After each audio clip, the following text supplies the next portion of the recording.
to the Travel Squad podcast. We adventure the world together, one passport stamp at a time. We're here to share travel news, tips, and our own adventures with you. Every Travel Tuesday, we share stories on a variety of topics, including our hometown San Diego, hiking, Weekenders, national parks, international getaways, and inspiring you to go on your own adventures, even if it starts with your own backyard. I'm Jamal. Brittany, and I'm Kim. And we're the Travel Squad podcast. So grab your ticket and your passport. And don't forget your travel insurance. and prepare for takeoff.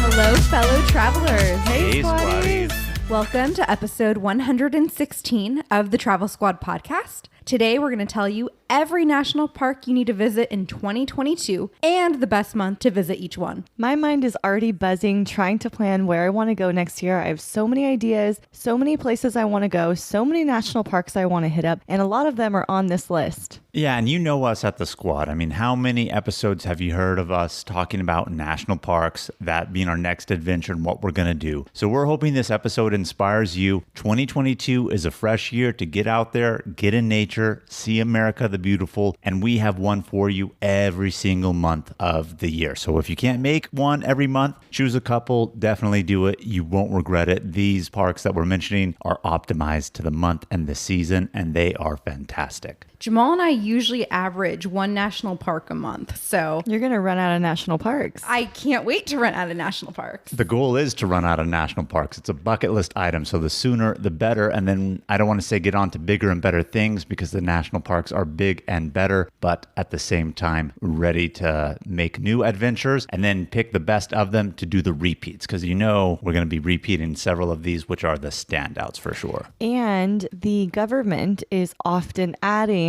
to the national park designation. So by the time you run out, there may be more to go to. That's true, because when I first started getting into the national parks, there was 59 national parks. And currently, to date, there are 63 national parks. They definitely should add some more as long as they're good ones. We've talked in the past, I'm not going to say them outright, which ones we don't think should be national parks, but at the same time, yes, it will give us something new. But what really bothers me about it is we have our national park checklist from our travel stamps and we have our little scratch off posters of the national parks.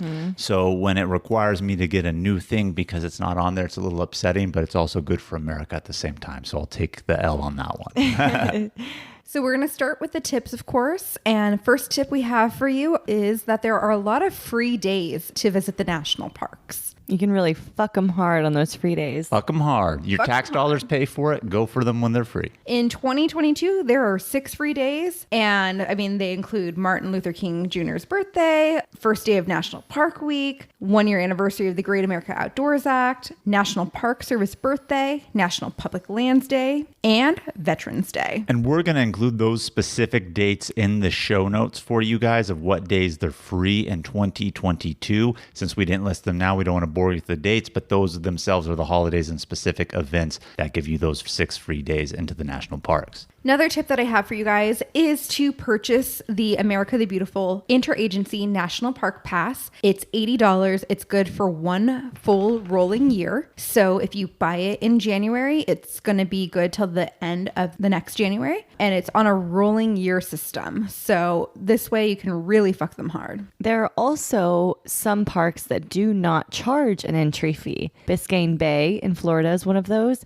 Great Smoky Mountains National Park in Tennessee is another one. So look into it. You may be able to go for free any day of year. Yes, and if you don't purchase the interagency pass, which, I mean, again, we highly recommend that you do. Some of these parks cost anywhere between, we've seen $15 to enter the park all the way up to $35. So it depends on the location, how popular the park is, but a really, really good deal with that interagency pass, and we highly recommend it, especially if you're going to be doing the one a month as we suggest. If you don't purchase the pass and you're just wanting to pay for your one park entry and you aren't going to be going to everyone every month, you can do that and your pass will be good for 7 days. So you'll have multiple days to use it for the one fee, just so you know. Another tip that I have for you guys is a lot of the parks have remote areas. So it's always a good idea to download offline maps on Google Maps of the park or area that you're going to visit so that you don't get lost while you're on the road. Those are some good tips. And just to recap, 63 national parks, but here we are going to highlight 12 for you. These aren't necessarily our favorites, but these are the best ones per the month of the year for us to recommend. So let's get right into it, starting off with January, ladies. Let's kick off the new year with a trip to Virgin Islands National Park on St. John Island. Oh, we did that this year, Kim. In January. Yes, we did. So you squatties, kick it off for 2022 with that. We have an episode fully dedicated to this park. It's episode 84 if you want to go back and listen to that. But tell us why January is the month to go to this park. So Virgin Islands National Park is located in the Caribbean, and in the Caribbean from the months of like September through the end of the year, November, it's hurricane season. And then in January, it's perfect weather, perfect Caribbean weather. Great time to visit. It's also really nice to want to get away from the cold weather here in the States.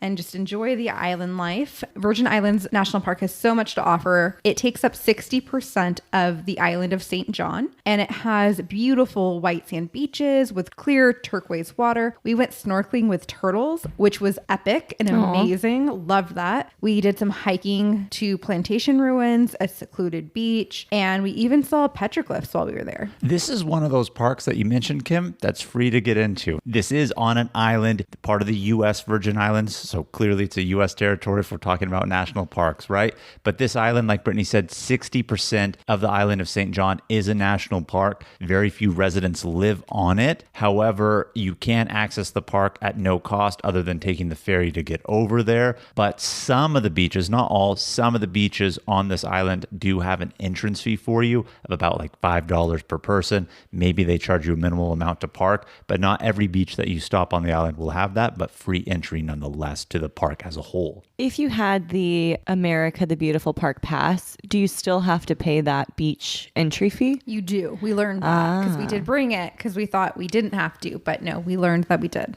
There's also no airports on St. John. So to get there, you actually have to take a ferry over, which is pretty unique to get to a national park that way. Or if you're about the yacht life like Kim, you're just going to show up on the yacht dock and there you are. Yep. I like that. No, but what I really liked about this, I mean, just truly, really think about it. The Caribbean itself is already an amazing, beautiful place. So many beautiful beaches. And yet here we are in the U.S. Virgin Islands, and they've created 60% of the island to be a national park. So if these places are already special, serene, and beautiful, what do you think it looks like here to make this spot specifically a national park? Pristine white sand beaches, the sea life, the jungle itself, part of the island when you're in the inside of it, not along the coast. Absolutely breathtaking and beautiful. Most importantly, not a very busy time in January and perfect time weather-wise for you to get there. Not too hot in the Caribbean and definitely warm enough from mainland USA to get that little reprieve from winter. February. The national park that you should visit in February is Zion National Park in Southwest Utah. We also have an episode on this one. You can go back to episode 97 and hear all about it. And this is a crowd favorite for the squad. Definitely a crowd favorite. And I just want to let everyone know who hasn't listened to episode 97. One, go listen to it. But two, at the end, if I recall correctly, we had a discussion because it was a question of the week of when we prefer going, because we've been multiple times during the summer, during the winter, and we all said during the winter time is the better time to go. There's always the pros and cons each of the season, but we feel the winter is best, and that's why it's great here in February for you guys. Zion just has such beautiful scenery, the red and orange rocks, the views down into the canyon, and when it snows and it dusts the cliffs, there's not a better view than that. So beautiful. Zion's also a really popular national park, and in the winter it's less crowded and you can drive into the park. You don't have to wait for the shuttle system, so that's a nice perk too. I would just recommend if you're going to do the famous hike in the Narrows, because we are recommending you go in February, you're going to want to prepare for that and wear the appropriate clothing and rent the actual gear to keep you warm and dry while you're in the Narrows. Yeah, and that's one of the pros and cons. We talked about two of the most famous hikes in Zion National Park, one of them being the Narrows, the other one Angel's Landing. Well, the Narrows is a hike through the Virgin River that traverses through the park. If you're there in February when there's snow, do you really want to be in the water? Well, the answer is yes. If you have the appropriate gear, it keeps you dry, you have the appropriate waders, you're warm and insulated. So you do want to rent that so that you can enjoy that hike. And I just want to say, touching on what you said, Kim, it's a very busy park, but not in the winter. When we did the Narrows during the summer, so crowded in there. And then when you look at photos of people who are doing it during the winter, they have it all to themselves. So it's a unique experience to do it during this time because it feels like it's yours and you're not surrounded by everybody. The squad actually went in winter and it was too icy to go up to Angel's Landing. So we went off on a different path from Scouts Landing and we got to make snow angels and there was like no one else on our trail. It was really, really fun, really beautiful. And we had a great time experiencing that remoteness. If you are going to go to Zion National Park, I'd highly recommend you stay at the Bumbleberry Inn because they have some of the best breakfast hookup I have ever seen a hotel give. Fuck yeah, they do. My God. We got breakfast vouchers for a restaurant and we were able to order one main entree and one drink per person. If we didn't have the vouchers, there was 4 of us, our breakfast was like over $70. We got that shit for free. Real solid deal. And I like the hotel itself. Oh, yeah. Hot tub. Yeah, I was going to say, not to mention the hot tub aspect of things. If you're out there during the winter, maybe the walk back from the hot tub to your room might be a little bit chilly, but to sit out there in the cold, in the hot tub, seeing the amazing scenery around you within the national park, breathtaking. Bumbleberry Inn, highly recommend it. So Zion is located in Utah and Utah does have 5 national parks, Utah's Mighty 5. We actually have a Utah's Mighty 5 national park itinerary for purchase on our website, travelsquadpodcast.com. So if you guys are interested in that, go check it out. It is an epic itinerary that takes you to the 5 national parks. But it's not just about the national parks. It tells you the route to take, the mileage between, where to stay, what to eat in all of these small towns where these national parks are. It is seriously amazing if you want to knock these 5 out all in one trip.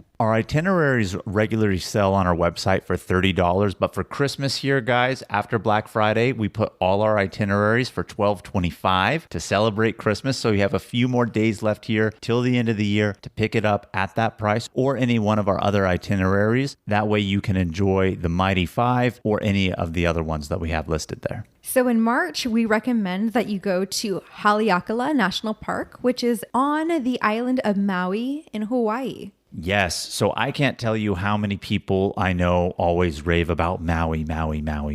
And Maui may be the most popular island in Hawaii for people and tourists to go to. Little do they know that there is a national park on the island. And Haleakala is a volcano and you have amazing views from the top. You can see 360 all around you to the ocean. But the highlight is going to the top. It's over 10,000 feet above sea level and you can witness the most amazing sunrise of your life from the top. You do have to have permits to do that and witness the sunrise, but even if you aren't able to secure the permits, Haleakala National Park is an amazing national park for you to visit and perfect time weather-wise in Hawaii for March. There's also some really beautiful waterfalls in Haleakala National Park on the backside. It's kind of remote to get to that area, but really awesome, really amazing. I would highly recommend. We're kind of like ending winter, starting spring, and so still pretty chilly. So it's a great way to beat the cold and then jump over to Hawaii and get some heat. Very nice.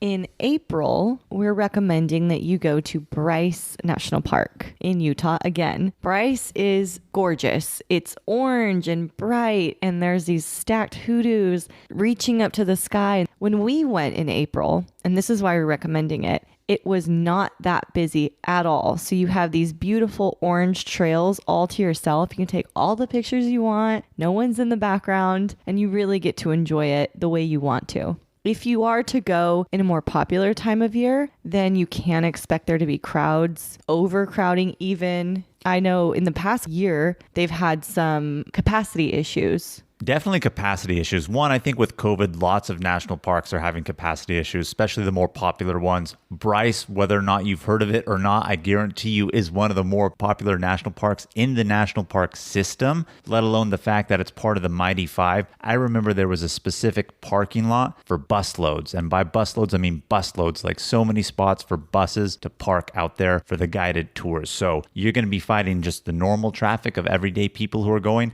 let alone all the guided tours that come out there. So definitely in April before that peak season, and definitely before the weather gets a little too hot in Utah and you've gotten away from that real coldness in Utah also, April is the good time. But Brittany, why don't you tell them a little bit about some of the more popular hikes to entice them to go to Bryce, the ones that we did? Yeah, so we did a hike called the Queen's Garden Trail, and we did an extension to the Peekaboo Loop Trail. That combined hike is amazing. The Queen's Garden is really cool to see. There is an actual hoodoo that is shaped like Queen Victoria, so really cool to see. Also, when you go through the Peekaboo Loop, there's a specific way to go. You can hear all about it on episode 33. And this way you get the best views. You'll be going through these tunnels that look out to the hoodoos, and so if you go that specific route, then you'll see those views in that direction. You're going to get some awesome opportunities to do like jumping pics in the tunnel, beautiful scenery in the background with the red rocks and the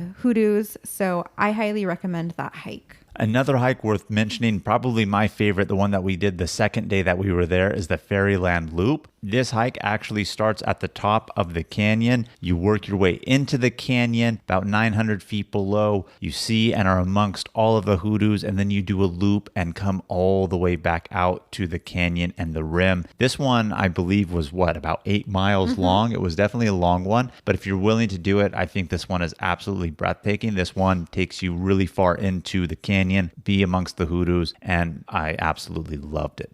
I love Bryce so much that I'm actually going back in 2022. Maybe not in April, but I'm going in February to see it where it's even more dusted with snow, and I can't wait to see it. So it's definitely one of those parks where you can go back multiple times to continue to enjoy it. Just a little nostalgia before we move on, ladies. Do we remember the biscuits at the breakfast buffet at the hotel that we were staying at? Those were the softest biscuits. So good. I've never had a better biscuit in my life. Honestly, I'm not even joking. I bring it up because it's so nostalgic just thinking about it. They were so freaking good. So guess what, guys? When I go to Bryce Canyon National Park in February, we're staying at that same hotel. What was the name of that hotel? It's the Best Western Ruby Inn. Yes. Okay, so you definitely have to go back and listen to episode 33 about it, but it was a surprise that we even got to stay in this. They'd upgraded us to their sister hotel, came with a breakfast buffet. Brittany came out running and screaming to announce it to Zaina and myself, and we were all excited. We had been to this restaurant the night before and got the dinner buffet that we paid for, but then the breakfast buffet the next day was included, and it was like all the stops, biscuits and gravy and eggs and bacon, and oh my God, it was so good. Yeah, as I was just planning our trip with my friend Emily, I was looking at hotels to stay at in Bryce, and I was like, I'll do the research on the Bryce one. And that hotel came up, and it was pretty cheap in comparison to some of the other hotels in the area. And I was like, fuck yeah, we're staying there. The biscuits and gravies are bomb. I guess we're going to need to hear you report back on, is the quality of the biscuits consistent? I will report back. I might even do a live video while I'm there. Yeah, so we'll wait and see, guys. We do recommend that in the month of May, you go to our newest national park, which is New River Gorge National Park in West Virginia. We have a full episode on this, episode 94. Brittany and I actually went in May. What a perfect time to go. It's famous for many reasons, but one of the main activities to really do out there is go whitewater rafting on the river. And May is the perfect time to do that. You have the right amount of water flow coming out of the winter season, but definitely before it gets too hot out there. Now, granted, you're whitewater rafting, you're going to be in the water, cool off, but even our guides were telling us you get there later into the season, it definitely can be really hot, almost unbearable out there on the river. And also too, the longer you wait into the season, the lower the water is going to be, so the rapids aren't as high. So a combination of things on why May works out best. You know, we went early in the season and it was a little chilly, but it was bearable. And there weren't that many people on the river paddling. However, they said that later and later into the season, they can release hundreds of White River rafting groups down the river. river and it could be super crowded. And I'm really glad that like we were the only group on the river that day, really. So we booked an all-day excursion that included lunch, and it was like $110 per person. And we did it through a company called Adventures on the Gorge. I would highly recommend them. All of the guides were super knowledgeable, super fun. We had a great time, and they really made the trip. They gave you the gear that you need too, the helmet, the paddle, the life vest, all of that. And while we were there, we went through all sorts of rapid classes from class 1 through class 5, which are like really difficult rapids to go through. Yeah, and like Brittany said, this is our newest national park. Only became a national park in December of 2020, so relatively new. When we were there, they didn't even have signs saying that it was a national park. It was still a national recreation area, but no signs saying national park. And our guide was telling us, this place is very famous for locals and people around in that area. And by that, I don't just mean West Virginia, but the surrounding states. They know about it. But now that it's a national park, clearly that brings the influx. We're talking about it now. Maybe now this is the first time you're really hearing about it. But they said be patient with them because they know themselves they really don't have the infrastructure in terms of hotels to keep up with the demand and things of that nature. So they're working on it, and I'm sure it's going to be done up here really well, really soon. But an amazing place to go whitewater rafting, that's for sure. Really fun.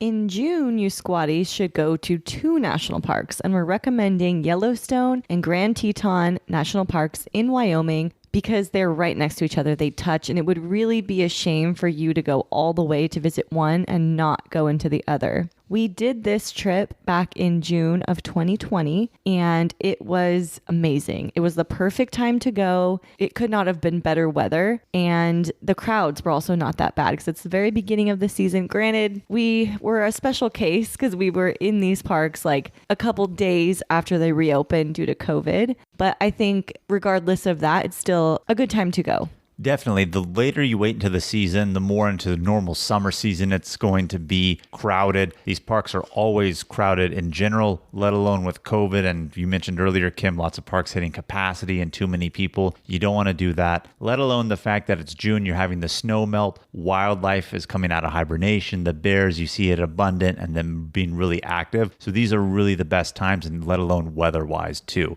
The scenery in both parks are out of this world. Like the Grand Teton National Park features the Teton Range, which is so beautiful, majestic, serene, snow-capped mountains, just super, super beautiful. I loved it. It's probably one of my favorite national parks. And then you go to Yellowstone, which has all of those thermal features and those geological structures, and it's so unique. So And all the bison. And all the bison and the wildlife that you see. So both parks, you have to go together all in one trip because you would be missing out if you didn't. We have 2 episodes on this, one for each park. So if you go back to episode 56 and 57, we'll give you all the nitty-gritty details. We did this as a 1-week trip that spanned both of the parks, and that was a perfect amount of time to explore it all. We also have an itinerary available to download on our website. So if you're interested in taking this week-long trip where we recommend the route to take, the hikes to do, the mileage, where to eat, what to get at these places, it's all in there, and you can download that on our website.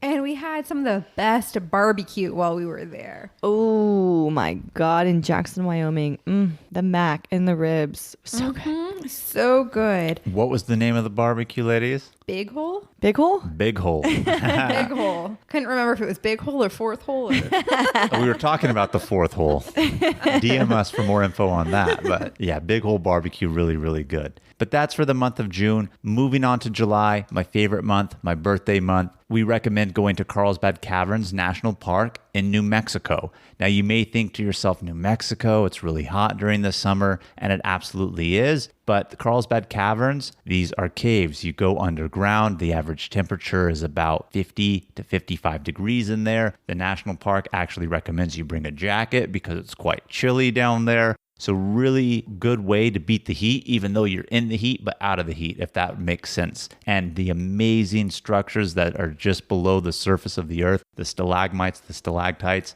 Every time you go into a cave, it's like a new wonder, even though you may or may not have been in one before. It just takes your breath away. And Jamal said you have to go underground. You're going 750 feet underground. You can either go that way through an elevator or you can hike down through a natural entrance, but that's how far down you're going to go. And the caverns are very, very cool. You can explore it by yourself, or you can also book a guided tour and explore more of the caves that you can't see if you were to explore yourself, which I highly recommend. Super fun. We got to do some rappelling down the cave. We got to like wear these headlamps and crawl into these spaces where it was absolutely pitch black. Saw some amazing structures you can't see otherwise. It was a must do. We have a full episode on this, episode 39, so I do highly recommend going back and listening to it. But what Brittany's talking about is the elevator down takes you to the main cave. This is the main area that most people experience of the park. Has the stalagmites, stalactites, it's all lit up, and there's a path for you to follow, and you can just experience it at your leisure and your own pleasure. They have a second part of the cave, the lower cave. This area is not available to the general public. You have to do the guided ranger tours with it, but this area is not lit up. So you have the headlamp, you have to spelunk down with a rope and do some crawling, and it's completely pitch black in there except for your headlamp and the flashlight of your ranger guide, and a really, really unique experience that you can't get by just doing the main part of the cave. So we definitely recommend doing the lower cave. I have a scratch off US map. It's actually a map of the world, but in the US, for every state you visit, you can scratch off. And from Colorado west, everything is scratched off except for a gaping hole for New Mexico. And Carlsbad Caverns is the #1 national park that I want to visit in 2022. Because you want to visit that park or you want to scratch it off your map? Well, the caverns in the cave, I've seen your pictures. It looks so cool. Like, it does blow your mind. I know we went into a cave in Lebanon and it was so gorgeous. And it's similar to what you'll see here. So I do really want to see this park, but I also really want to get that hole fixed up on my map. Yeah, this is the largest single cave chamber by volume in North America. Super cool. You can easily do this national park in a weekend trip. That's all the time you need there. That's what I'll be doing, maybe in July. Hey, it's Kaylee Cuoco for Priceline. Ready to go to your happy place for a happy price? Well, why didn't you say so? Just download the Priceline app right now and save up to 60% on hotels. So whether it's Cousin Kevin's Kazoo Concert in Kansas City, go Kevin, or Becky's Bachelorette Bash in Bermuda, you never have to miss a trip ever again. So download the Priceline app today. Your savings are waiting. Go to your happy place for a happy price. Go to your happy price, Priceline. All right, let's get into August. So getting into the late summer here, we recommend that you visit Glacier National Park in Montana. Yes, and you want to visit in summer because Glacier National Park has a really, really short summer season. The roads don't even fully open until like late June, and they close by late October. So you only have July and August and September to fully like visit. And that is because there's so much snow that comes in during the winter months. hence Glacier. Yes, hence Glacier. While you're driving along the road, you're most likely going to go up a famous road called Going to the Sun Road. And once you get to the highest elevation on that road, there is a visitor center and it has these really, really, really tall antennas sticking up. And we were wondering about them. And we found out that they stick up so high so that park rangers can identify that building because that whole building is covered in snow during the winter. Oh my gosh.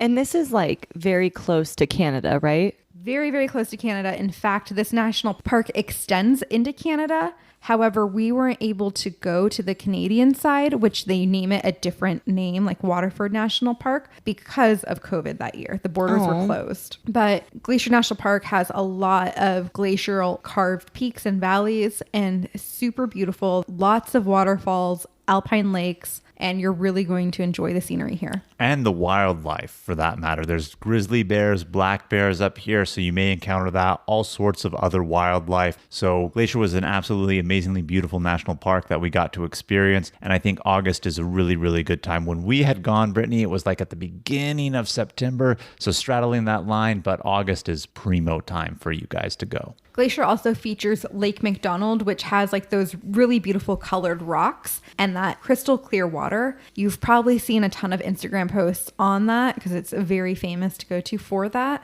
If you're wondering what it looks like, head on over to our Instagram at Travel Squad Podcast because we have posted pictures of it. Yes. And if you want to hear more about Glacier National Park, listen to episode 69 because we talk all about it in that episode. In September, you can stay very close to Glacier and just drive on over to Mount Rainier National Park in Washington. We also have an episode out on this one. That was episode 68. Mount Rainier is absolutely gorgeous. And if there's one view that you should absolutely get in this park, it is going to be the view of Myrtle Falls from the Skyline Trail, which shows you the gorgeous Mount Rainier mountain in the background while you're looking at this waterfall. I know I loved it. I was going to say, I love how you mentioned it, Kim, and you didn't even see Mount Rainier in the background. You just looked at the waterfall and didn't realize that we could see it in the backdrop there. Yes, I'll never forget that view that I saw from a picture. But the Skyline Trail is amazing. It is like the must hike in the park. You have really amazing views of Mount Rainier the entire time. It's pretty challenging, pretty sun exposed, but you have these beautiful meadows with wildflowers, forests, and the most dramatic views of Mount Rainier. That's the funny thing about Mount Rainier National Park is every hike, they say you'll have the most dramatic views of Mount Rainier on every single hike, but it's so big. It is in the view from every single trail. Right. And so Brittany's like, we're doing this hike, and she wants to cram in all of these hikes. And I'm like, why do we want to see this one? She said, they say it has dramatic views of Mount Rainier. Like, we already saw dramatic views of it. It's like, how much more dramatic could it get? But I like Skyline because this is the highest up on Mount Rainier you can actually get without climbing to the summit of it. And so this really gets you up on it quite literally. And it's absolutely breathtaking. But you go a little bit lower on the elevation, further down from Mount Rainier. There's another cool area of the park where you can do a trail called Groves of the Patriarchs. And basically, these are 1,000-year-old cedar and Douglas fir trees and absolutely breathtaking. I mean, the further up you get on Mount Rainier, you get above the tree line, so there aren't any trees. And here's a different area of the park now where you're amongst 1,000-year-old cedars, Douglas firs, and you're in the trees. Crazy disparity of scenery within the park. Yeah, we took an epic trip to Mount Rainier National Park, North Cascades, to Olympic National Park. Which is my favorite national park. If you're going to go, I would try to add that into it too. We do have an itinerary that features all of Washington State's national parks. It's on our website, travelsquadpodcast.com. So definitely go on over, check it out. Like Jamal mentioned earlier, all of our itineraries are on sale for $12.25 to celebrate the Christmas season. And you have a few more days to purchase because we're raising the prices in 2022. So in October, which is my favorite month because it's my birthday month, we recommend you go to Shenandoah National Park in Virginia. We've met some really cool travelers that are from Virginia. Oh gosh, Kim. I mean, some of my favorite people that we've ever met on any of our guided tours on Gate 1 was from Virginia. Were they not? We have to do an episode.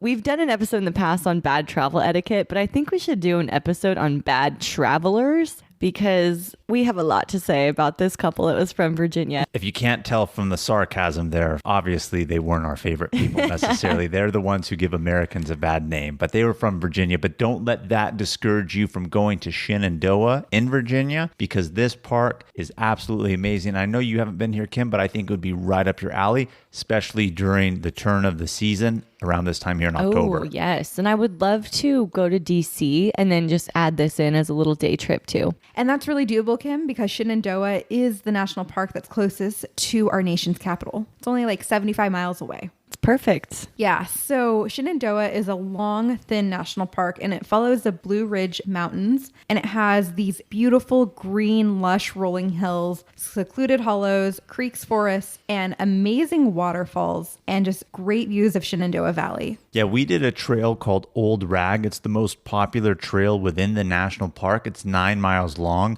You start at the base, work your way all the way to the top of those Blue Ridge Mountains that Brittany was talking about, and it gives you amazing views of the Shenandoah Valley. When we were there, it wasn't in October, so we didn't have those fall foliage color changes. It was really lush, really, really green, but I can imagine, and that's why we're suggesting around this time, with the season change, the colors out there, I know would just be something else and unreal to see and witness. Yes, my friend was in the Blue Ridge Mountains in October, and I saw her pictures on her Instagram, and the trees, everything was very fall colored. It looked so beautiful. Yeah, and even if you don't go hiking, there are so many viewpoints in the park. You can drive the Skyline Drive, which is like 105 miles. You don't even have to do the whole thing. You can do part of it, but it has 75 overlooks that give you all of those great views. A beautiful national park with little hiking. It sounds right up my alley. Well, there's plenty of hiking if you want to do it, but you don't have to. It's one of those ones where you can enjoy it even without the hikes. And you can hear all about it in episode 94.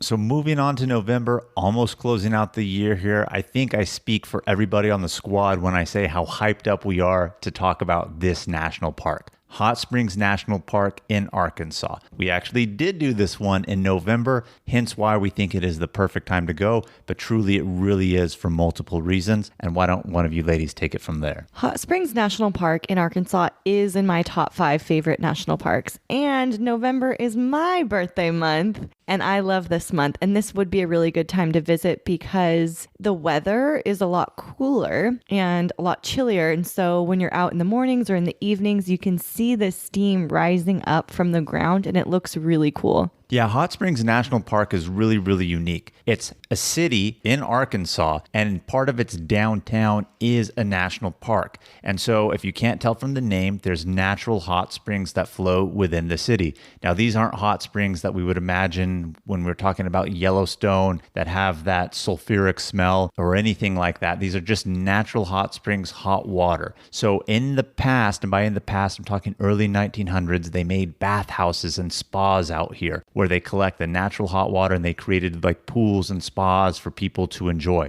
Well, some of those spas are still in operation today within the national park. So you can sit in a cave that has the thermal water flowing into it. You can sit in the thermal pools itself. And then, like you said, Kim, the backdrop of the city, you can see the steam coming out through the steam holes. And just during the winter, it creates that awesome atmosphere. So really unique, really cool. And it's got that chill in the air. So what better way to warm up than get in some hot water? Yeah, we checked out a bathhouse called Quapaw Bathhouse, and we also did a steam cave while we were there. Super cool. We learned that Jamal doesn't sweat at all. I was just thinking that. I sweat. Not on your face. I try to look good, you know. But the bathhouse itself has 4 different thermal pools, and they range from a variety of temperatures between 98 to 104 degrees. And we tried all of them. But there is another bathhouse in Hot Springs that we want to go back and try, where you have these private baths. I definitely want to try that out and get a massage afterwards. I think that would be amazing. But there is a winery in the area that gave out free samples. Mm-hmm.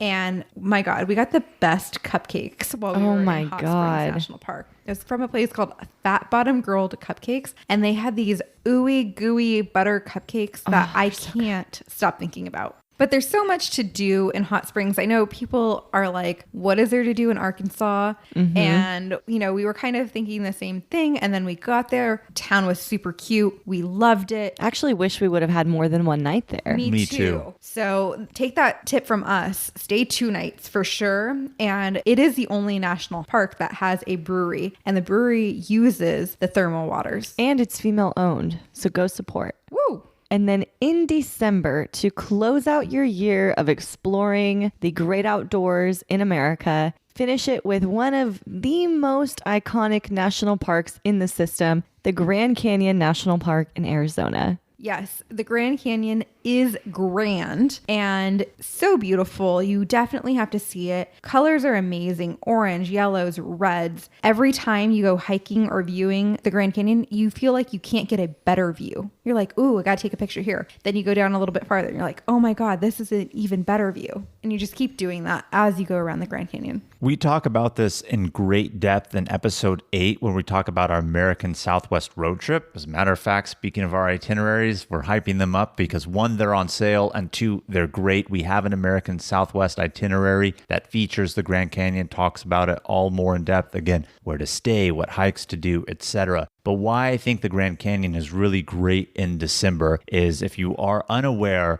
Arizona is a very, very hot state. You're in the desert out there. It gets hot, hot, hot, hot. Well, in December, that is not necessarily the case at all. As a matter of fact, when we went as a squad, this was my first time actually going. And I saw the photos and expected, oh, it's just going to be desert and rock. Well, at the surface of the Grand Canyon, believe it or not, it's very foresty and lots of pine trees. There's snow up there. It gives you this unique perspective of the desert and of the park with the trees and the snow. And then you start working your way down into the canyon. As you go down and lower, it definitely does warm up, but not like that desert heat. So you can enjoy the park a lot more because it's cool at the top with the snow. You will definitely warm up as you go down. So it makes it a more enjoyable experience, so you're not sweating and melting out there. If you do go in December, I would highly recommend staying at the Grand Hotel at the Grand Canyon, because it's this adorable lodge hotel with this grand fireplace, and it was all decorated for Christmas, and there were icicles hanging down, and there was snow everywhere.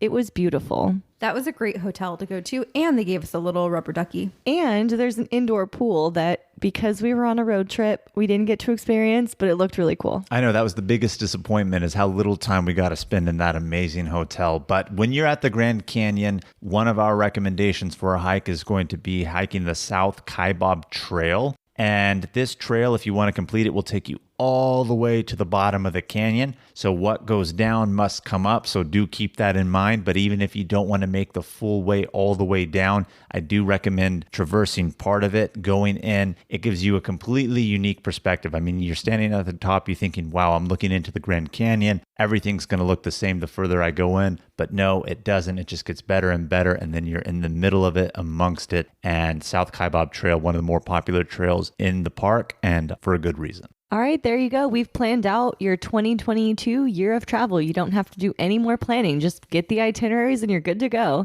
But before we go and we close out this episode, we do have 2 questions of the week. So let's hear the first one.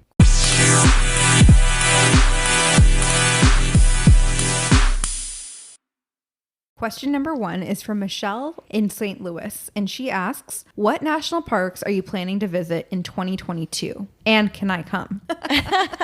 Yes, you can come. Honorary squad member. So the 2 that come off the top of my head, actually 3 that come off the top of my head, is I am going to Bryce Canyon National Park in February. And then we are going to Congaree National Park in May, as well as Great Smoky Mountains National Park. And I, like I said, I am going to the Carlsbad Caverns National Park in New Mexico. I'm going where Brittany's going. If I'm thinking of anything off the top of my head, something that I would like to repeat is go back to Yosemite. I have so many hikes that I want to do up there, so maybe we'll make a time to go to that. I also feel like maybe 2022 is the year that we're going to go to Mesa Verde National Park. Oh my God, yes, please. Can't wait to go, but we have to go while their tours of the historic cliff dwellings are open. I'm not going to settle for less. That's the draw of the park. We have to see that. Yeah, I know you can see them currently from like overlooks, but no, I want to go through them. I want to be amongst the ancient ruins. They really just get me going. Get you going, don't they, Kev?